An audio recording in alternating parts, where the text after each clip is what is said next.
সবাইকে শুভেচ্ছা। কানাডায় নতুন এসছেন বা আসার পরিকল্পনা করছেন, আপনাদের সবার মনেই এমন একটা প্রশ্ন থাকে যারা এরকম পরিকল্পনা করছেন নতুন অবস্থায় এখানে উবার চালিয়ে মাসে কত টাকা আয় করা সম্ভব। আজ 8ই এপ্রিল টরন্টোতে বসন্তের আমেজ শুরু হলেও এখনও ফুল ফোটেনি। এই নাতিশীতোষ্ণ আবহাওয়ায় আমরা আজ সরাসরি কথা বলবো উবার ইনকামের রিয়েলিটি চেক নিয়ে। ভিডিওতে থাকছে খরচপাতি বাদ দিয়ে হাতে কত থাকে তার বিস্তারিত হিসাব। শুরুতে কি প্রয়োজন? উবার শুরু করতে আপনার 3টি প্রধান জিনিস লাগবে। একটি ভ্যালিড ক্যানাডিয়ান ড্রাইভিং লাইসেন্স, সাধারণত জি লাইসেন্স। 2, উবারের রিকোয়ারমেন্ট অনুযায়ী একটি ভালো কন্ডিশনের গাড়ি। 3, কাজের অনুমতি বা কানাডায় ওয়ার্ক পারমিট।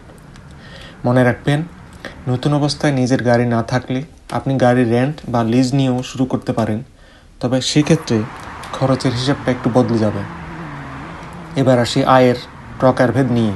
উবার এক্স বনাম উবার ইটস, 2 ধরনের আয়ের পথ আছে উবারের মাধ্যমে। কানাডায় 2ভাবে উবার করা যায়। একটি হলো মানুষ বহন করা, যেটা হচ্ছে উবার এক্স, আর অন্যটি হচ্ছে খাবার ডেলিভারি, যেটা করা হয় উবার ইটস প্রোগ্রামের মাধ্যমে। উবার এক্স কি? উবার এক্স হচ্ছে এখানে আয় বেশি, কিন্তু আপনার লাইসেন্স এবং গাড়ির বয়স নিয়ে বেশ কিছু স্ট্রিক্ট রুল থাকে, কড়াকড়ি আছে। আর উবার ইটসের ক্ষেত্রে এটি নতুনদের জন্য সহজ।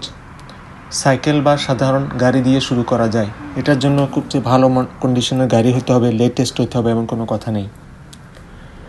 ইন অ্যাভারেজ গড়ে একজন উবার ড্রাইভার প্রতি ঘন্টায় 20 থেকে 30 ক্যানাডিয়ান ডলার গ্রস ইনকাম করতে পারেন, তবে উইকেন্ডে বা ব্যস্ত সময়ে এটা $40 পর্যন্ত ছাড়িয়ে যেতে পারে।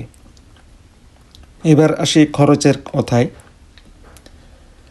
এবার আসল কথায় আসি, পকেটে কত টাকা থাকবে।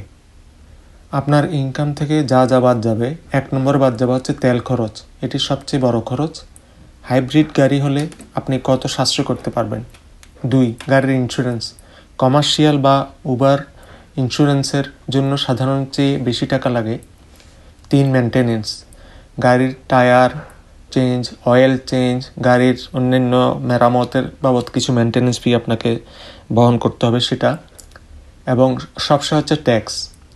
বছরের শেষে আপনাকে সেলফ এমপ্লয়েড হিসেবে ট্যাক্স দিতে হবে। সব বাদ দিলে আপনার হাতে গ্রস আয়ের প্রায় 60 থেকে 70 ভাগ টাকা থাকবে। যারা খুব স্মার্টলি এই উবার ইনকাম করতে চান তাদের জন্য কিছু টিপস এখানে আমি দিতে চাই। বেশি আয়ের জন্য আপনাকে শুধু গাড়ি চালালে হবে না, একটু স্মার্ট হতে হবে। যেমন পিক আওয়ার, অফিস আওয়ারে বেশি গাড়ি চালাবেন। অফিস আওয়ার হচ্ছে এখানকার কানাডায় সকাল 7টা থেকে 10টা, আবার বিকেল 4টা থেকে 7টা। এটা হচ্ছে পিক আওয়ার। এই সময়ে সাধারণত বেশি ইনকাম করা যায়।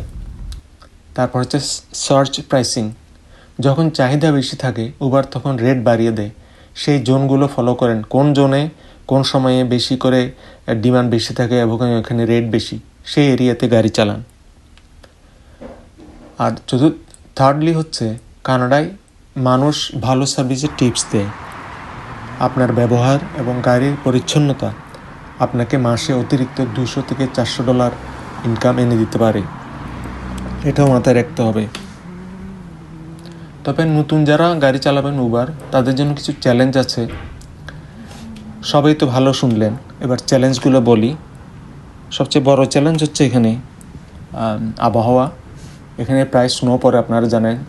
যখন স্নো পড়ে তখন গাড়ি চালানো বেশ কঠিন এবং ঝুঁকিপূর্ণ। 2 নম্বর হচ্ছে ট্রাফিক।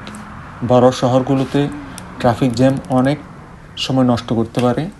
আবার হচ্ছে একঘেয়েমি লাগবে আপনার, হয়তো টানা 8-10 ঘন্টা গাড়ি চালানো শরীরের উপর চাপ সৃষ্টি করে।